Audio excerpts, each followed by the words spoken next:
Hello and very good morning all of you. आज का हमारा जो वीडियो है वो केंद्रीय बजट 2021 और 22 के ऊपर है। और आप सभी जानते हैं कि हम मार्च 2021 की अंतर्राष्ट्रीय क्रोनोलॉजी को कंप्लीट कर रहे हैं और इसी में हमने 3 वीडियोस को जो है ऑलरेडी आपके लिए अपलोड कर दिया है। उन वीडियोस को आप जो डिस्क्रिप्शन में लिंक है वहाँ जा करके देख सकते हैं, या फिर हमारे चैनल में प्लेलिस्ट बनी हुई है क्रोनोलॉजी 2021, वहाँ जा करके भी आप उसको देख सकते हैं। बजट वाला जो पोर्शन है फ्रेंड्स, इसको हम थोड़ा सा आज क्या है डिटेल में करेंगे। और इसको आगे बढ़ने से पहले मैं कुछ इन्फॉर्मेशन आपको दे दूं ताकि जो नए व्यूवर्स हैं उनको पता रहे। हमारा टेलीग्राम चैनल है study for RS and IAS, उसको ज्वाइन कर लीजिए। वहाँ पर आपको मेरे द्वारा लिखे गए जितने भी आर्टिकल्स हैं जो कि दैनिक जागरण जनसत्ता में प्रकाशित हुए हैं वो आपको मिलेंगे। वो आपके मेंस पॉइंट ऑफ व्यू से और ऐसे पॉइंट ऑफ व्यू से इंपॉर्टेंट है। उसके अलावा यूपीएससी और आरएस से रिलेटेड जितने भी बुक्स हैं जो कि इंपॉर्टेंट है, जैसे कि हिस्ट्री की मैंने बुक्स और एनसीईआरटीज़ वहाँ पर जो है अपलोड की हुई है, तो आप उनको भी वहाँ से ले सकते हैं।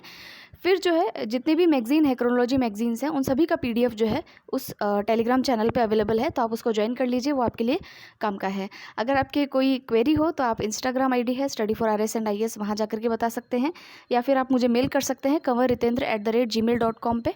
और कमेंट सेक्शन तो ओपन है ही, यहाँ पर आप जो भी आपकी क्वेरी है उसको लिख सकते हैं। तो चलिए आज हम बजट स्टार्ट करेंगे, लेकिन बजट को हम पहले इसमें से नहीं पढ़ के, क्रोनोलॉजी में से नहीं पढ़ के, हम कुछ बेसिक्स ऑफ बजट पढ़ेंगे जो कि हमें पता होने चाहिए। मेरा ये मानना है कि जब भी हमें हमारा किसी भी टॉपिक के ऊपर बेस तैयार होता है, आधार जब हमारा तैयार होता है, तब हम जो है उसमें कुछ भी नई चीज़ ऐड होती है तो उसको ईजिली ग्रेस्प कर सकते हैं। तो इसीलिए हम जो है आज उसी आधार पे, यानी कि उसी बेसिक्स के ऊपर चलेंगे जहाँ पर हम बजट के बारे में पढ़ेंगे। रेलवे बजट जो है वो कब तो अलग हुआ, कब वापस जो है उसको जोड़ा गया, उन सब चीज़ों को भी पढ़ेंगे। सेस सरचार्ज क्या होता है वो पढ़ेंगे। टैक्स नॉन टैक्स क्या चीज़ें होती है, और ऐसी नई चीज़ें जो अभी बजट में जोड़ी गई है उनको पढ़ने के लिए आपको जो है पुरानी जो बजट की बातें हैं वो आपको पता होनी चाहिए। तो चलिए हम आज स्टैटिक पोर्शन से जो है बजट को पढ़ना स्टार्ट करते हैं। सो फ्रेंड्स, आप देख सकते हैं आपकी स्क्रीन के ऊपर, आप चाहें तो इसके नोट्स बना सकते हैं, या फिर जो है इसको एक बार 1 बार पढ़ेंगे तब भी आपको जो है अपनी मेमोरी में तो रहेगा ही।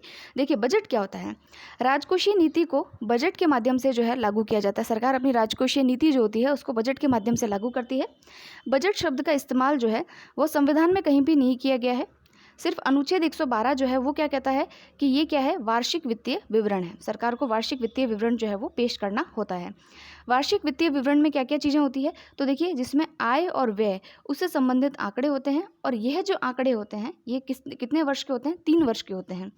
वो 3 वर्ष कौन कौन से हैं, तो देखिए पिछला वित्तीय वर्ष, वर्तमान वित्तीय वर्ष और आने वाला यानी कि अगला वित्तीय वर्ष। ठीक है, फिर है अब आगे जो है हम बजट के प्रोसीजर को समझते हैं। आप देखिए कि बजट जो है उसका एक पार्ट होता है जो कि हम पॉलिटी के अंदर पढ़ते हैं। ठीक है, राजनीति वाला जो पार्ट है हमारा, यानी कि जिसके अंदर संसद के द्वारा जो प्रोसीजर है बजट को पारित करने का, वो हमको पढ़ना होता है। वो काफ़ी इंपॉर्टेंट होता है क्योंकि उसमें हम सारी प्रकार की निधियाँ पढ़ते हैं, किस प्रकार के कर लगते हैं उनको पढ़ते हैं, तो वो भी इंपॉर्टेंट है।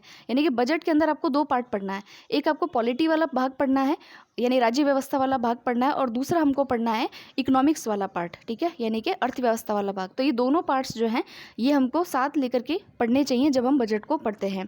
तो अब देखिए कि अनुच्छेद 265 के तहत वित्त विधेयक संसद में रखा जाता है, जिससे करों में परिवर्तन एवं नए कर जो है वो लगाए जाते हैं।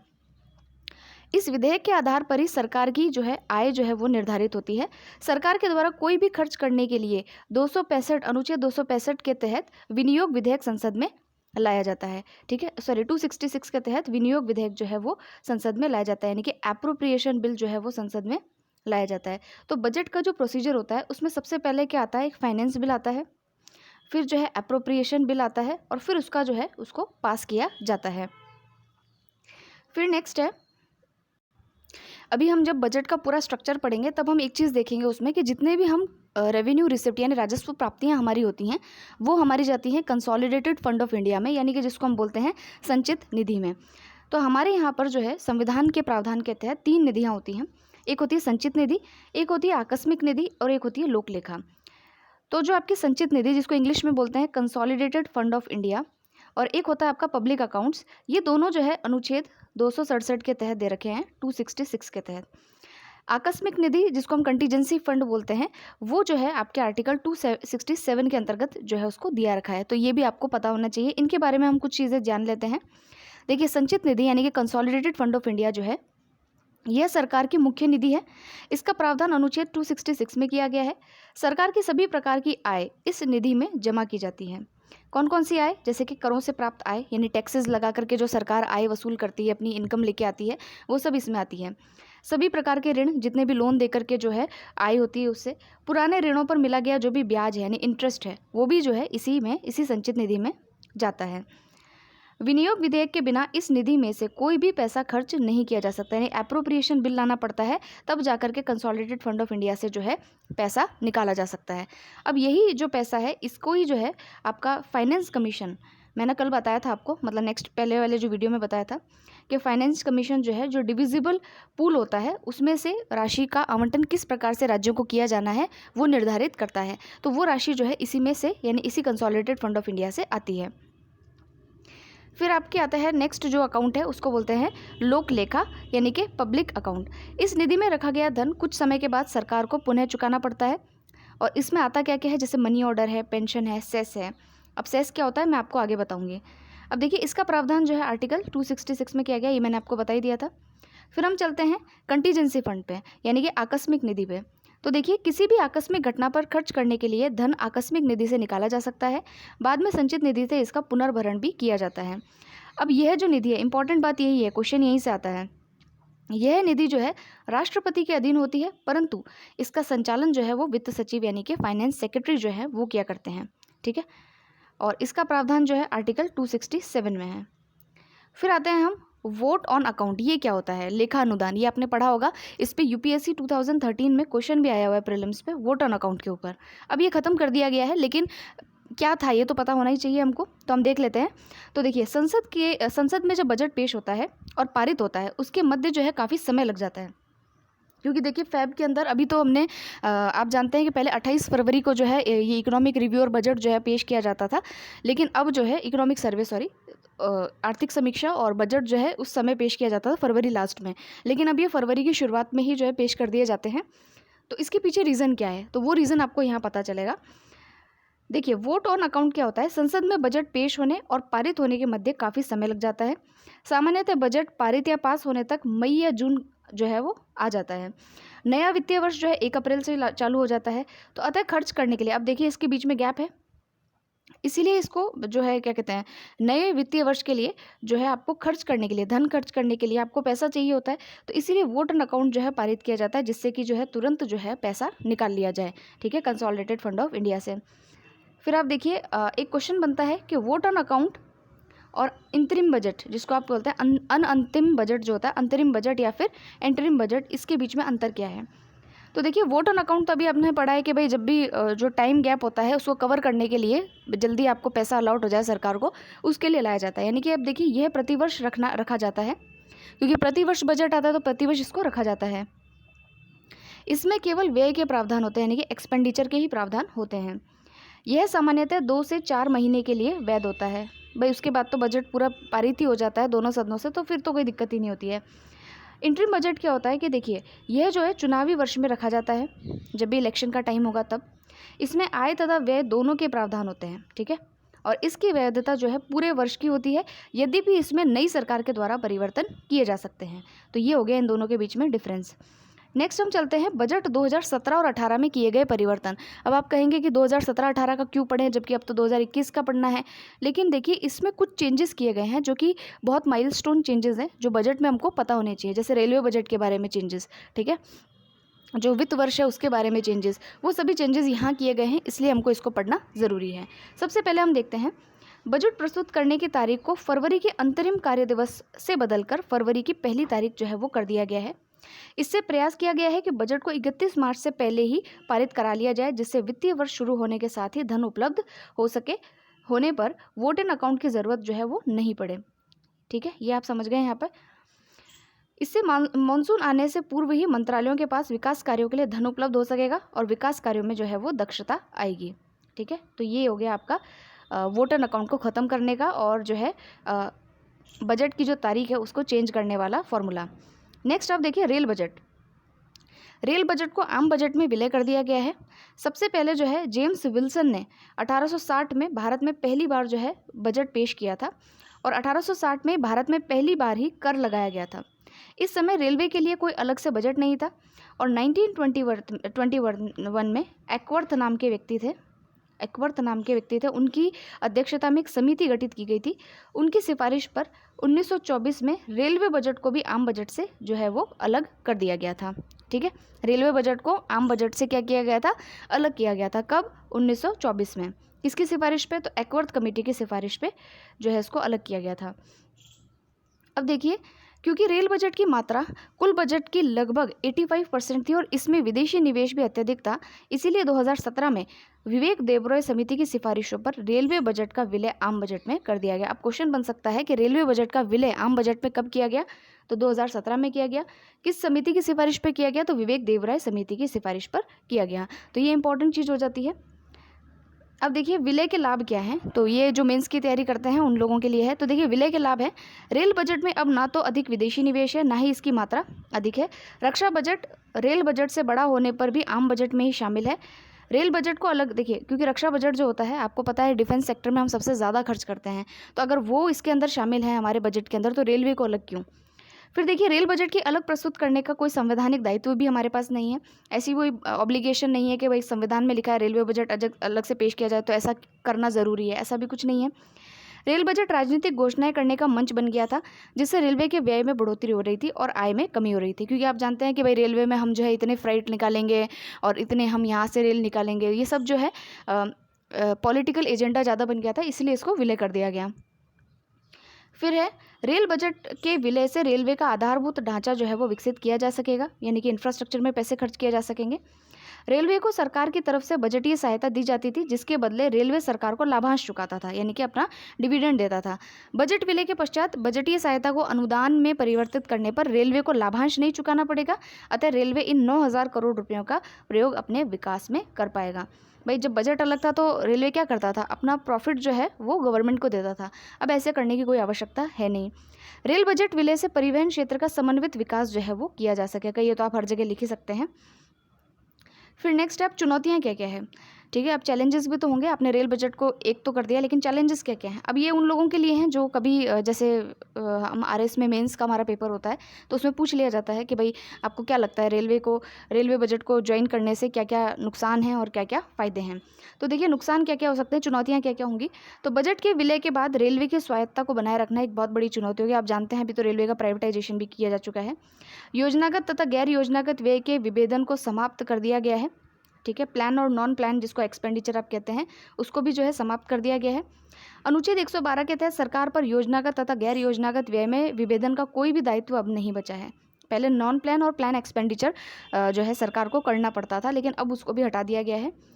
योजना आयोग की समाप्ति के बाद योजना काल भी समाप्त हो गया है, अतः अब कोई योजनागत व्यय भी नहीं रहा है। क्योंकि आप जानते हैं कि ये जो योजनागत व्यय होता था, प्लान एक्सपेंडिचर होता था, ये प्लानिंग कमीशन के द्वारा तय किया जाता था, तो उसी को खत्म कर दिया तो अब प्लान एक्सपेंडिचर के तो सवाल ही नहीं उठता है।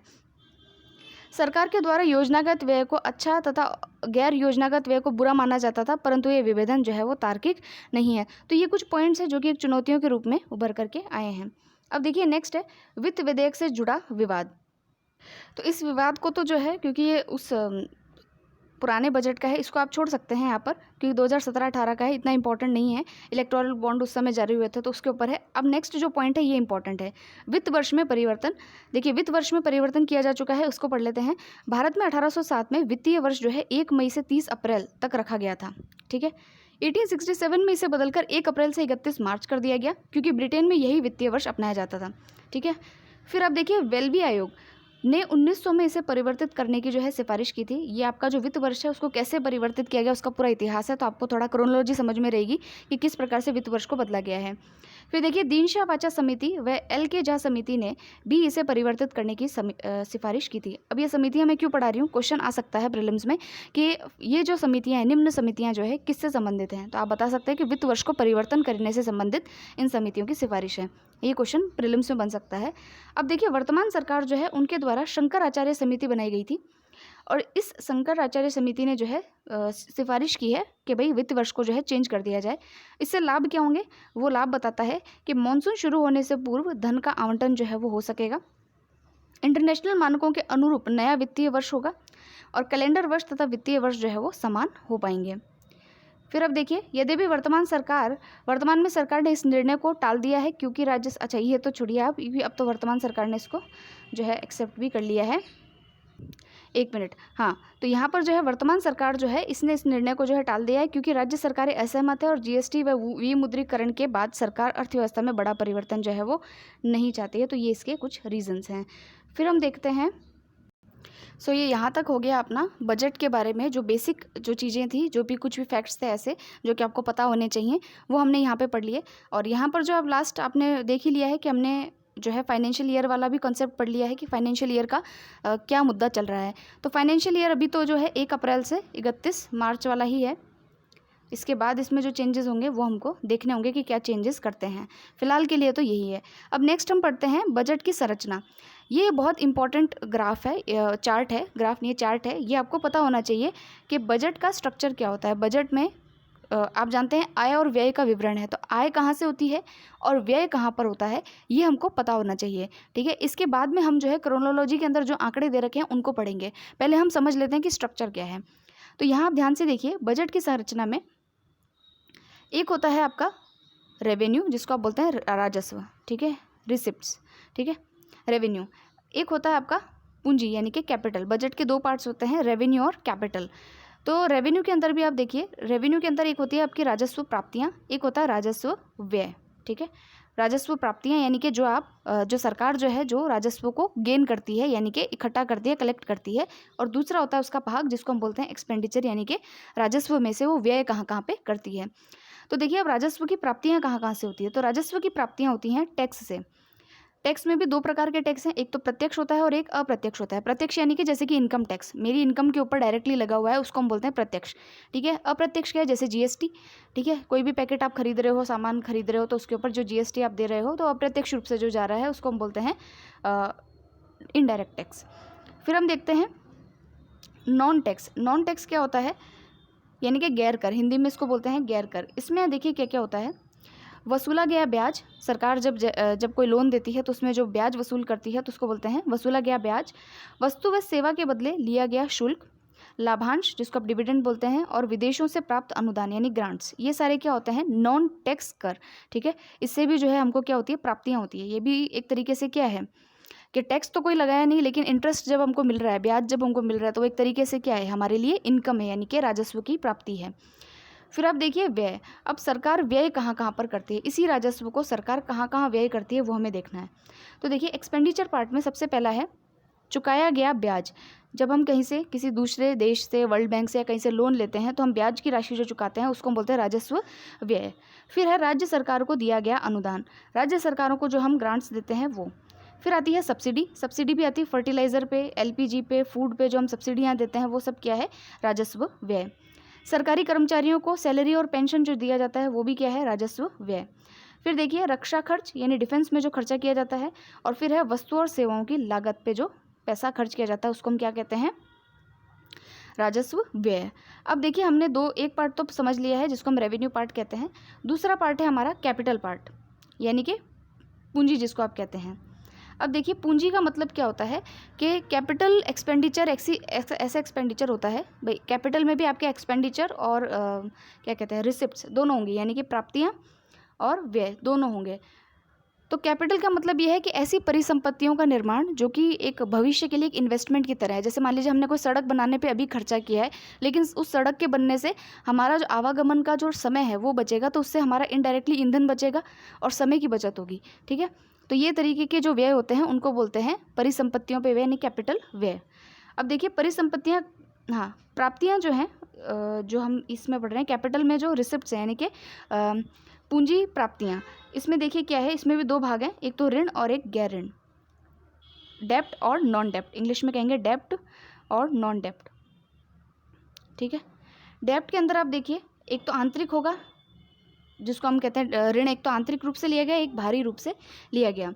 गैर ऋण के अंदर वसूले गए ऋण यानी कि मूलधन और विनिवेश। विनिवेश आप समझते हैं डिसइन्वेस्टमेंट। जब सरकार की जो कंपनियां होती हैं जैसे ओएनजीसी है या और कोई कंपनियां हैं, वहाँ पर सरकार जब अपना शेयर बेच देती है और उस शेयर से आने वाला पैसा जो है इस्तेमाल करती है, उसको हम बोलते हैं विनिवेश यानी कि डिसइन्वेस्टमेंट।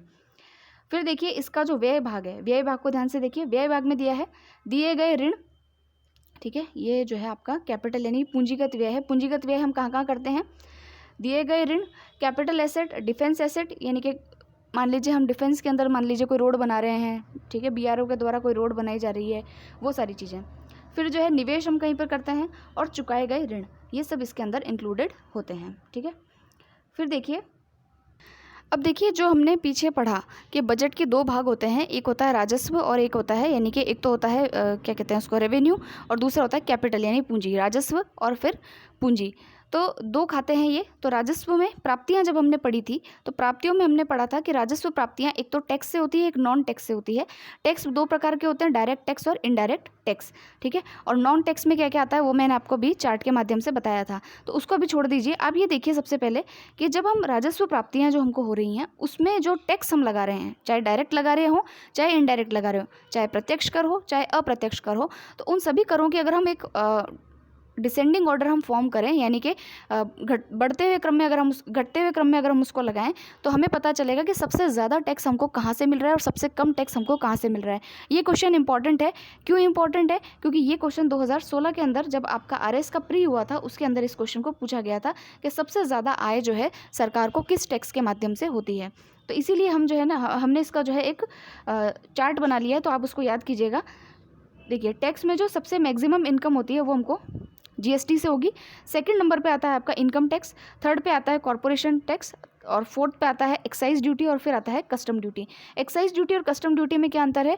एक्साइज ड्यूटी देश के अंदर ही लगती है, सामानों के ऊपर, गुड्स और सर्विसेज के ऊपर, और जो कस्टम ड्यूटी है वो इम्पोर्ट और एक्सपोर्ट के ऊपर लगती है। तो ये इन दोनों के बीच में मेजर डिफरेंस है। तो ये जो है एक तरीके से सबसे ज़्यादा टैक्स कहाँ से प्राप्त हो रहा है उसके ऊपर उसका एक क्रोनोलॉजी है। ठीक है, इसको हमको थोड़ा सा ध्यान में रखना है। फिर हम पढ़ेंगे नेक्स्ट। अब आप एक चीज़ देखिएगा कि ये जितने भी हमने टैक्स पढ़े, डायरेक्ट टैक्स और इनडायरेक्ट टैक्स, और इनकी क्रोनोलॉजी हमने पढ़ ली कि कौन सा टैक्स से सबसे ज़्यादा इनकम हो रही है। इन दो के अलावा दो टैक्सेस और होते हैं, टैक्स नहीं कहेंगे उनको, एक तो होता है सेस और एक होता है सरचार्ज। ये आपने पढ़ा होगा, सेस और सरचार्ज की परसेंट को बढ़ाया गया, घटाया गया, या इस पर इतना सरचार्ज लगेगा, इतना इस पर सेस लगेगा। तो ये सेस और सरचार्ज क्या चीज़ है, ये हमको पढ़ना है। वैसे तो सेस और सरचार्ज के बारे में जो है आप इकोनॉमिक्स पढ़ेंगे तो उसके अंदर भी आपको जो है देखने को मिलेगा, लेकिन यहाँ क्योंकि बजट का पार्ट है तो हमको उसको यहीं पढ़ लेना चाहिए। सरचार्ज का मतलब देखिए वो होता है कि देखिए जब हम CFI में जब कोई अमाउंट जाता है, यानी कंसोलिडेटेड फंड ऑफ इंडिया में कोई अमाउंट जाता है, तो वो 15th फाइनेंस कमीशन की सिफारिशों के आधार पर जो है उनका डिस्ट्रीब्यूशन होता है राज्यों के अंदर, और जो भी खर्चे होते हैं उसके ऊपर। लेकिन सरकार जो है सरचार्ज की रकम को एक्स्ट्रा लगाती है। ये क्या करती है, जितने भी टैक्स है, टैक्स के ऊपर सरचार्ज लगता है। ठीक है, तो ये सरचार्ज से क्या होता है कि सरकार को ये पैसा जो है डायरेक्टली मिल जाता है, और ये जो है इस पैसे को मतलब स्टेट्स के साथ में बांटने के लिए विवश नहीं होती है। तो ये होता है सरचार्ज। ठीक है, फिर अब देखिए सेस क्या होता है। तो सेस जो होता है वो टैक्स और सरचार्ज दोनों पे लगता है। ये सरचार्ज हमने पढ़ा जो टैक्स के ऊपर लगता है। अब टैक्स और सरचार्ज इन दोनों के ऊपर जो लगता है उसको हम बोलते हैं सेस। ठीक है, और इस सेस का जो पैसा आता है वो भी सरकार जो है अपनी किसी भी योजनाओं के ऊपर जो है खर्च करने के लिए उसका उपयोग कर सकती है। ठीक है, जैसे कि हेल्थ और एजुकेशन सेस, ये अभी तक तो दो ही प्रकार के सेस लगते हैं, हेल्थ और एजुकेशन सेस। ठीक है, अब अगर आप थोड़ी सी डिटेल्स देखना चाहें सेस के लिए, तो आप यहाँ पर देखिए, जो सेस है वो डायरेक्ट टैक्सेस पर 4% हेल्थ एजुकेशन सेस लगता है।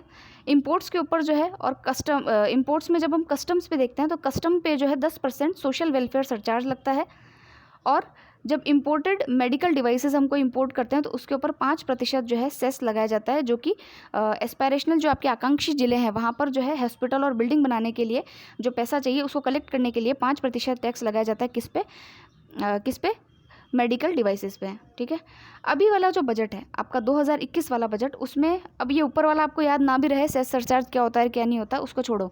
अब इस बार वाले बजट में क्या किया है, इस बार वाले बजट में एक नया सेस ये लोग लेकर के आए हैं जिसको हम बोलते हैं कृषि बुनियादी अवसंरचना और विकास उपकर, यानी कि agricultural infrastructure and development cess. ठीक है, ये इंपॉर्टेंट है। अब ये सेस जो है वो लगेगा अपने हिसाब से लगेगा, यानी कि परसेंटेज इसका निर्धारित नहीं है। लगेगा किस किस पर ये देख लेते हैं। पेट्रोल डीजल पर जो हम एक्साइज ड्यूटी लगती है उसके ऊपर इस सेस को लगाया जाएगा। कुछ सेलेक्टेड जो एग्रीकल्चरल कमोडिटीज़ हैं, जैसे कि खाने के लिए जो एग्रीकल्चरल कुछ कमोडिटीज़ होती हैं उन पे ये लगेगा। फर्टिलाइज़र पे लगेगा, प्रीशियस मेटल पे लगेगा, कोल और लिग्नाइट पे लगेगा, इन पे जो कस्टम ड्यूटी लगती है उनके ऊपर इस सेस को लगाया जाएगा। और फिर है प्रति परसेंटेज डिपेंडिंग ऑन वेरियस, हाँ इसमें तो देखिए ये चीज़ है कि ये जो दो हैं इनके अंदर जितना भी हमारे ऊपर जो प्रोडक्शन होगा या जितना भी हमारे यहाँ पर जो है ये प्रोडक्ट्स का आवागमन होगा उसके हिसाब से जो है इसका प्रतिशत निर्धारित किया जाएगा, यानी कि कोई फिक्स परसेंट नहीं है। तो आप सिर्फ ये ध्यान रखिएगा कि कृषि बुनियादी और अवसंरचना और विकास उपकर भी जो है इस बार लगाया गया है, ये नया है, ये बजट 2021 का है, इसको याद रखना है, ठीक है। तो ये सेस है। तो हमने टैक्स पढ़ लिया और टैक्स के अंदर जितनी भी चीज़ें थी, direct tax, indirect tax, cess और सरचार्ज, ये आपको क्लियर हो गया होगा। नेक्स्ट जो टैक्स का पार्ट आता है, सॉरी बजट का पार्ट आता है, जिसको हम नॉन टैक्स पार्ट कहते हैं। नॉन टैक्स रेवेन्यू रिसिप्ट्स, यानी कि नॉन टैक्स यानी कि गैर कर राजस्व प्राप्तियाँ। इसके अंदर मैंने आपको बताया था कि क्या क्या चीज़ें आती है। तो देखिए सेलिंग गुड्स एंड सर्विसेज, फिर आता है डिविडेंड और प्रॉफिट, फिर आता है इन्वेस्टमेंट इंटरेस्ट रिसीव्ड और ग्रांट्स रिसीव्ड। ये मैंने आपको पीछे भी हिंदी में भी पढ़ा है, तो आप उसको देख लीजिएगा। अब देखिए इसकी जो भी प्राप्तियाँ होती है ये हमेशा जो आपका टैक्स रिसिप्ट होता है, यानी कि ये जो आपका टैक्स वाला भाग है उससे ये वाला भाग जो है हमेशा कम होता है, ठीक है। यहाँ मैंने लिखा भी है इसको कि नॉन टैक्स रेवेन्यू रिसिप्ट, ये जो है नॉन टैक्स रेवेन्यू रिसिप्ट यानी कि ये वाला जो भाग होता है, एक मिनट, ये वाला जो भाग होता है ये आपका नॉन टैक्स रेवेन्यू रिसिप्ट से जो है वो कम होता है, ठीक है। तो ये वाली भाग जो है वो ज़्यादा होता है, टैक्स रिसिप्ट हमको टैक्स ज़्यादा होता है, नॉन टैक्स वाला गेन जो है वो कम होता है। फिर जो है हम पढ़ते हैं, अब देखिए रेलवेज़ के अंदर क्या क्या रिफॉर्म किए गए। अभी रेल रिफॉर्म्स के अंदर देखिए उसमें एक ब्रॉड गेज, मीटर गेज, उसमें कुछ परिवर्तन किए गए, उसको तो छोड़िए आप, वो इतना इंपॉर्टेंट नहीं है। एक इसमें एक चीज़ लेकर के आए हैं ये लोग, जिसको हम कहते हैं मेट्रोलाइट और metro neo technology for low cost metro system in small cities. ये मेट्रोलाइट और मेट्रो नियो क्या है, तो ये जो टेक्नोलॉजियाँ हैं ये जो आपके स्मॉल सिटीज़ है वहाँ पर जो है मेट्रो सिस्टम जो होता है, मेट्रो रेल्स जो होती हैं उनको, उनमें टेक्नोलॉजी में लो कॉस्ट यानी कि कम व्यय के अंदर जो है ये टेक्नोलॉजी उपलब्ध कराने के लिए इस योजना को लाया जाएगा। इसमें मतलब कुछ खर्च जो है वो आवंटित किया जाएगा। अब हम जो है नेक्स्ट पार्ट हम देखेंगे। आपने देख लिया कि यहाँ पर रेवेन्यू रिसिप्ट होता है, यहाँ एक्सपेंडिचर होता है यानी कि व्यय होता है। व्यय की राशियाँ मैंने आपको बताई थी कि व्यय हम कहाँ कहाँ करते हैं। तो जब सरकार को इंटरेस्ट पे करना होता है यानी कि ब्याज की राशि देनी हो, कहीं पे व्यय करना हो, सब्सिडी देनी हो, डिफेंस हो, सैलरी हो, पेंशन हो, यहाँ पर सरकार के पैसे जो हैं वो खर्च होते हैं। तो अब देखिए सबसे इंपॉर्टेंट चीज़ यहाँ पर है सब्सिडी, क्योंकि सरकार जो है सब्सिडी देती है। आपको पता है एलपीजी पे सब्सिडी मिलती है, कई चीज़ों पे, फर्टिलाइजर्स पे सब्सिडी मिलती है। तो ये सब्सिडी का क्रोनोलॉजी आपको पता होनी चाहिए कि सब्सिडी सबसे ज़्यादा किस पे मिलती है और सबसे कम जो है वो किस पे दी जाती है। तो इसको भी हम देख लेते हैं। तो देखिए सबसे ज़्यादा अगर आप सब्सिडी की बात करें तो सबसे ज़्यादा सब्सिडी देती है फूड सब्सिडी। फूड सब्सिडी यानी कि खाने के ऊपर सबसे ज़्यादा जो है सब्सिडी दी जाती है। आप जानते हैं कि जो राशन की शॉप्स होती हैं वहाँ पे वो 1 रुपये किलो और 2 रुपये किलो चावल और अनाज वगैरह मिलते हैं, तो वहाँ वो फूड सब्सिडी जो है सबसे ज़्यादा दी जाती है। तो सब्सिडी में अगर पूछा जाए तो सबसे ज़्यादा सब्सिडी कहाँ खर्च होती है, कहाँ दी जाती है, तो वो फूड पे दी जाती है। दूसरा दी जाती है तो वो फर्टिलाइज़र पे यानी कि उर्वरकों पे जो है इसको दिया जाता है। तीसरी होती है पेट्रोलियम पे, और चौथी तो फिर अदर्स हैं। पहली सबसे ज़्यादा फूड सब्सिडी जो है, सबसे ज़्यादा सब्सिडी फूड पे, फिर फर्टिलाइज़र पे, फिर पेट्रोलियम पे, ठीक है। अब आप इस बजट को जो है देख सकते हैं। अब इस मैगज़ीन के अंदर जो बजट है वो थोड़ा बहुत आपको जो है क्लियर होने का जो है सिस्टम क्लियर होगा इसका। तो देखिए पहली तो चीज़ मैंने आपको बताई दी थी कि इस बार वाला जो बजट है उसको 6 पिलर्स पे इन्होंने जो है बेसिस करके बनाया है, तो वो पिलर्स मैंने आपको बता दिए थे। अब यहाँ देखिए आय व्यय का सारांश। यहाँ पर देखिए कि प्रस्तुत बजट में वित्त वर्ष 2021-22 के दौरान कुल व्यय जो है 34,83,236 करोड़ जो है वो प्रस्तावित है, ठीक है। पूरा आंकड़ा याद करने की कोई आवश्यकता नहीं है। 2021-22 के लिए अब देखिए यहाँ पर व्यय था, व्यय यानी कि एक्सपेंडिचर, कि हमारा एक्सपेंडिचर कितना होगा, ये हमने चार्ट के अंदर पढ़ाई था, आप उसको देख लीजिएगा। फिर यहाँ पर देखिए कि हमारे यहाँ पर कुल व्यय में से जो व्यय होगा, व्यय में भी जो कुल व्यय होगा उसमें से 29,29,000 करोड़ तो है राजस्व खाते में, और 5,54,236 करोड़ रुपए जो है पूंजीगत खाते के अंदर जो है वो व्यय होंगे, यानी कि कैपिटल अकाउंट के अंदर जो है हम उसको व्यय करेंगे। पूंजी खाता आपको पता ही है, जो मैंने अभी आपको बताया था कि सबसे ज़्यादा व्यय जो है कहाँ पर किया जाएगा। अब देखिए प्रस्तुत बजट में 34,83,236 करोड़ के प्रस्तावित व्यय की आपूर्ति 17,88,424 करोड़ की राजस्व प्राप्ति यानी रेवेन्यू रिसिप्ट से तथा शेष की जो आपूर्ति है वो पूंजीगत प्राप्तियों से करने की बात जो है वो की गई है। ये जस्ट समझने के लिए है, आपको इनके आंकड़े जो है वो एज इट इज़ याद नहीं करने हैं। अब देखिए यहाँ पर भी आप देख सकते हैं कि राजस्व प्राप्तियाँ रेवेन्यू रिसिप्ट कितनी है हमारे पास में। ये 2019-20 का आंकड़ा है, हमें 2020-21 का देखना है। 21-22 का देखना है तो ये रहा, इसका अनुमान इतना है। पूंजी की प्राप्ति यानी कैपिटल रिसिप्ट्स हमारी कितनी है वो देख लीजिए। कुल प्राप्तियाँ कितनी हैं, कुल व्यय कितना होगा, राजस्व घाटा। ये देखिए ये जो है राजस्व घाटा यानी कि फिजल डेफिसिट जिसको रेवेन्यू डेफिसिट जिसको कहते हैं। प्रभावी राजस्व घाटा यानी इफेक्टिव रेवेन्यू डेफिसिट होता है। एक राजकोषीय घाटा यानी फिजिकल डेफिसिट होता है और एक प्राथमिक यानी कि प्राइमरी डेफिसिट होता है। ये सारे टर्म्स क्या हैं इसको हम नेक्स्ट वीडियो के अंदर कवर करेंगे जिससे कि आपको ये सारी चीज़ें भी क्लियर हो जाए। ठीक है, और कौन सा प्रतिशत यानी कि किसका कितना परसेंट राजस्व घाटा है या फाइनेंशियल फिजिकल डेफिसिट है, कौन सा प्रतिशत आपको याद रखना है वो भी मैं आपको कल वाली वीडियो में बताऊंगी। तो आज तो आपको इतनी ही चीज़ें पढ़नी है इसके अंदर ताकि ये जो है आपको याद हो जाए। अब यहाँ से तो सब इसके अंदर कैपिटल रिसिप्ट्स और ये सब चीज़ें हैं। प्रस्तुत बजट में राजस्व ये डेफिसिट वाली चीज़ें हैं उसको हम कल पढ़ेंगे। अब बजट के अंदर जो मैंने मेन जो चीज़ें थी वो आपको बता दी हैं, आप उनको या तो नोट डाउन कर लीजिएगा या फिर जो है आप इसी वीडियो से उसको जो है 1-2 बार रिवाइज़ कर लीजिएगा। तो वो सबसे बेसिक चीज़ें थी जो आपको, जैसे वो चार्ट आपको समझ में आना चाहिए कि कहाँ कितना जो है गेन होता है यानी रेवेन्यू रिसिप्ट आता है, एक्सपेंडिचर क्या होता है, पूंजीगत व्यय क्या है, पूंजीगत आय क्या है, ये सारी चीज़ें आपको क्लियर होनी चाहिए। अब तो क्या है कि अब तो कुछ नहीं है, अब तो अपन बहुत ईजिली इसको स्मूथली कर लेंगे। अब नेक्स्ट जो वीडियो बनेगा वो आपके सारे डेफिसिट्स के ऊपर बनेगा कि जो है ये फिजिकल डेफिसिट क्या है, रेवेन्यू डेफिसिट क्या है, प्राइमरी रेवेन्यू डेफिसिट क्या है, फलाने जितने भी डेफिसिट वगैरह हैं वो सब हम पढ़ेंगे उनके, क्योंकि उनके ऊपर क्वेश्चन आता है प्रीलिम्स के अंदर कि उनका फॉर्मूला पूछ लिया जाता है, तो इसलिए हम उसको पढ़ेंगे। और नेक्स्ट तो फिर योजनाएं हैं, योजनाओं में ज़्यादा कोई विशेष है नहीं। तो इस बजट वाले पोर्शन को पढ़ने में अभी 2 दिन और लगेंगे, 2 वीडियोस और लगेंगे। तो आप जो है सब्र के साथ इसको देखें और कुछ भी अगर आपको प्रॉब्लम हो तो आप मुझे कमेंट सेक्शन में बताइए। और अगर आपको वीडियो अच्छा लगता है तो आप इसको थम्स अप कीजिए। सो मिलते हैं नेक्स्ट वीडियो में। Thank you very much, all the very best to all.